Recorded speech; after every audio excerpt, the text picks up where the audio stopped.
Mentally fit होने से हमारा मतलब क्या होता है? अभी देखो, एडम ग्रांट हमको यही समझाएंगे।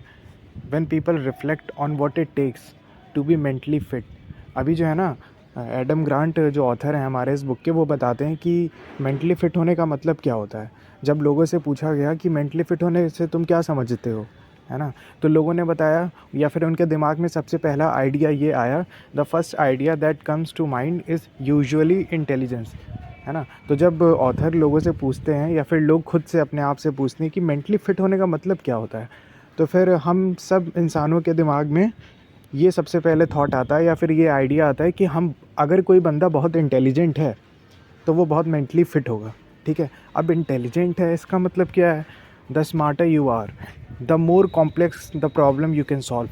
तुम कितनी कठिन प्रॉब्लम्स को तुम सॉल्व कर सकते हो। अभी अगर तुम कॉलेज स्कूल में हो, पढ़ाई कर रहे हो ना, तो जो तुम्हारी टेक्स्ट बुक्स में क्वेश्चंस होंगे, तुम कितनी जल्दी उनको सॉल्व कर लेते हो और कितने नए रास्तों से, कितनी अलग अलग अप्रोचेस से तुम उनको सॉल्व कर लेते हो ना। तो ऑथर बताते हैं कि लोगों के दिमाग में सबसे पहले थॉट यही आता है कि मेंटली फ़िट होने का मतलब है कि तुम कितनी जल्दी या फिर कितनी तेज़ी से और कितने नए नए रास्तों से एक ही प्रॉब्लम को अप्रोच करते हो या सॉल्व कर सकते हो। यूजुअली तुम्हारी इंटेलिजेंस, तुम कितने समझदार हो। ठीक है, intelligence is traditionally viewed as the ability to think and learn. Author बताते हैं कि जो ट्रेडिशन है ना, जैसे ट्रेडिशन का मतलब हो गया, जैसे तो मान लो रिचुअल होते हैं ना, सबके सबके धर्म में एक रिचुअल होता है। जैसे हमारे हिंदू धर्म में होता है कि अगर कोई ख़त्म हो गया तो बाल कटाने पड़ते हैं, है ना। तो ये ट्रेडिशन है। तो हम इंसानों ने मान रखा है, ये हमारा ट्रेडिशन है, बिलीफ है, एक धारणा है कि समझदार होने का मतलब है कि आप कितनी जल्दी सीख सकते हो कोई काम, है ना, कितनी जल्दी आप लर्न कर सकते हो, तुम्हारा लर्निंग प्रोसेस कितना अच्छा है। ठीक है, या फिर तुम कितनी जल्दी सोच सकते हो, जैसे कोई प्रॉब्लम आ गई और तुम कितनी जल्दी और कितनी अच्छे सॉल्यूशंस निकाल सकते हो, है ना। तो ऑथर बता रहे हैं कि यही एक ट्रेडिशनल तरीका है, एक ट्रेडिशनल तरीका है हम इंसानों का मेंटली फिट होने का। ठीक है, yet in a turbulent world there's another set of cognitive skills that might matter more. अभी ऑथर बताते हैं, हमारी जो दुनिया है ना, हमारा जो वर्ल्ड है, ये इतना टर्ब्यूलेंट है। टर्ब्यूलेंट का मतलब होता है कि बहुत सारी प्रॉब्लम्स चल रही हो वर्ल्ड में। जैसे कि जो हमारी लाइफ है ना, वो स्टैटिक नहीं है, वो एक जैसी नहीं होगी। अगर तुम सोचते हो तुम्हारी लाइफ एक जैसी रहेगी हर समय, है ना, तुम कुछ पैसा कमाने लगे, अब तुम सोच रहे हो मैं बढ़िया घर में रह रहा हूँ, बढ़िया खा रहा हूँ, अभी ये ज़िंदगी भर में ऐसे ही सब चलेगा बढ़िया, तो ऐसा नहीं होगा। लाइफ में कई सारे चैलेंजेस आएंगे ना। तो ऑथर बता रहे वर्ल्ड जो है ना, हमारी दुनिया बहुत टर्ब्यूलेंट है ना, बहुत तेज़ी से बदल रही है, उसमें कुछ भी हो सकता है। तो ऑथर बता रहे हैं कि और इस टर्ब्यूलेंट वर्ल्ड में रहने के लिए ना, तुम्हारे पास एक अलग कॉग्निटिव स्किल्स होनी चाहिए। अब कॉग्निटिव का मतलब क्या होता है? कॉग्निटिव का मतलब होता है जो दिमाग से रिलेटेड हो, मन से रिलेटेड हो, माइंड से रिलेटेड हो, ब्रेन से रिलेटेड हो। जैसे कहते हैं ना कि अगर कोई बहुत अच्छा ऑब्जर्वेंट है, उसने कुछ ऑब्ज़र्व किया और तुरंत सल्यूशन निकाल लिया। जैसे हमने पिछली कहानी में पढ़ा था ना, वैगनर डॉज के बारे में, कि उसने कैसे जब वो आग उसको जलाने आ रही थी ना, पूरे जंगल में आग लग गई थी, तो फिर कैसे वैगनर डॉज ने तुरंत अपना दिमाग लगाया और उन 15 में से 3 लोग बचे थे, उसमें से एक वैगनर डॉज था, उसने अपनी बुद्धि का इस्तेमाल किया और वो बच गया। तो वो बड़ा ऑब्जर्वेंट था, है ना। उसकी कॉग्निटिव स्किल्स काफ़ी अच्छी थी। ठीक है, दिमाग से रिलेटेड, जो मन से रिलेटेड स्किल्स थी, वो उसकी काफ़ी बढ़िया थी। तो ऑथर बताते हैं कि हमारे जो टर्ब्यूलेंट वर्ल्ड है, उसमें हमें कॉग्निटिव स्किल्स की तो ज़रूरत है ही है, और अभी जो ऑथर बताने वाले हैं ना, एक और कॉग्निटिव स्किल है, उसकी भी हमको बहुत ज़रूरत है।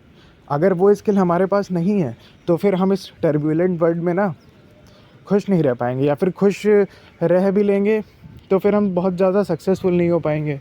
अगर हमको हमारे कुछ गोल्स हैं, हम उनको पाना चाहते हैं, कुछ अगर जैसे हमारा एक गोल है कि हमको अच्छा खासा पैसा कमाना है, ठीक है, या फिर हमको कुछ अचीव करना है, या हमें अपना बिज़नेस खोलना है, कुछ भी हो सकता है, तुम्हारे रिलेशनशिप्स के भी गोल हो सकते हैं। तो फिर ऑथर बताते हैं कि एक कॉग्निटिव स्किल है जो तुम्हारे पास होनी चाहिए। और वो कौन सी स्किल है? देखो वो कौन सी स्किल है, the ability to rethink and unlearn. Author बताते हैं कि रीथिंकिंग की जो हैबिट है, या फिर ये एक स्किल है। रीथिंक का मतलब है कि फिर से सोचना, है ना। जैसे कि हमने कोई प्रॉब्लम, जैसे कि हमने कोई डिसीज़न लिया, ठीक है, और फिर बाद में हमको ऐसा लगता है यार अगर मैं फिर से सोचता उस चीज़ को लेके तो शायद मैं काम नहीं करता।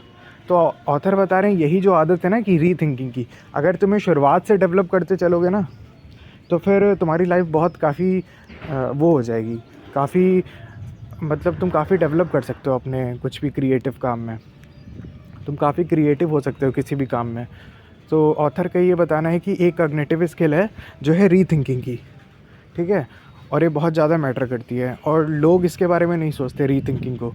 एंड अनलर्न का मतलब है जो हमने सीखा है उसको हटा दो और फिर से दोबारा कुछ नया सीखो, ठीक है। जैसे कि अगर तुम एक एग्ज़ाम्पल लो, जैसे हम तुम्हें अपना एग्ज़ाम्पल देते हैं, जैसे जो बंदे जिम करते हैं ना, अब जिम में क्या होता है ना कि तुम्हें एक पर्टिकुलर टेक्निक में एक्सरसाइज करनी होती है, जैसे बेंच प्रेस है, तो बेंच प्रेस को एक पर्टिकुलर टेक्निक होती है, उसी में परफॉर्म करना होता है, तभी तुम्हारा चेस्ट डेवलप होगा। अब जैसे मैं कर रहा हूँ चेस्ट की एक्सरसाइज बेंच प्रेस और एक टेक्निक से कर रहा हूँ, और मैं उसको 2 सालों से कर रहा हूँ, ठीक है। और फिर एक कोई बंदा आता है मुझे बताता है ये जो तुम कर रहे हो ना जिस टेक्निक में, ये थोड़ी गलत है ना, इसको मत करो, जो मैं बता रहा हूँ ऐसे करो, ये टेक्निक ज़्यादा अच्छी है। अब भाई मैं तो 2 सालों से कर रहा हूँ, तो मेरा ईगो आ गया बीच में कि यार अच्छा मुझे सिखा रहे हो, मैं 2 सालों से कर रहा हूँ और तुम बता रहे हो मेरी टेक्निक बेकार है, मैं इसी टेक्निक से करूँगा, मुझे यही अच्छी लगती है।